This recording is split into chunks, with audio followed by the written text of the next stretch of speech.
Sir এই দুদিনের যে ট্যুরে আপনি এসেছেন 3 দিন হয়ে গেল, ঠিক আছে, তো আপনার কেমন লাগছে? আপনি মা লক্ষ্মীর হোমস্টের আতিথেয়তা থেকে শুরু করে 2-4 কথা দর্শকদের উদ্দেশ্যে বলুন। মা লক্ষ্মী হোমস্টের সাথে পরিচয় দীর্ঘদিনে, সেভাবে আমার আশা হয়নি, এখন এসছি ফ্যামিলি নিয়ে। তো সেক্ষেত্রে যে ধরনের আতিথেয়তা বা পরিবেশনা রয়েছে সেটা তো অবশ্যই বলার মতো। আপনারা সবাই আসবেন।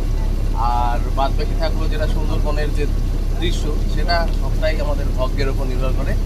সেটা আবার হয়তো আমাদেরকে টানবে, তখন আমরা আবার মা লক্ষ্মী হোমস্টের মধ্যে দিয়ে আসবো। আশা করি খুব ভালো লাগবে। বলুন কেমন লাগছে আপনার? ভালো লাগলো, খাওয়া দাওয়া খুব ভালো এবং সব আয়োজনই খুব ভালো ছিল, আর ঘুরেওছি খুব ভালো। আশা করি পরে আবার আসবো। ঠিক আছে, ভালো হয়েছে। ভালো লেগেছে।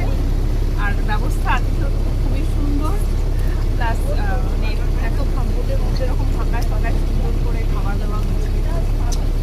পলস ক্যাম্পে যে আপনি বে অফ বেঙ্গলের একদম মোহনায় যে চলে গেছিলেন, সেখানে কেমন লেগেছে? ভালো লেগেছিল? নাইট হল্ট তাহলে কলসে হয়েছিল? হ্যাঁ, কলসটা সত্যি সুন্দর, কলসটা সত্যি মানে ন্যাচারাল বিউটির জন্য সুন্দরবনের সবথেকে বেস্ট জায়গা কলস, অসাধারণ জায়গা। Thank you.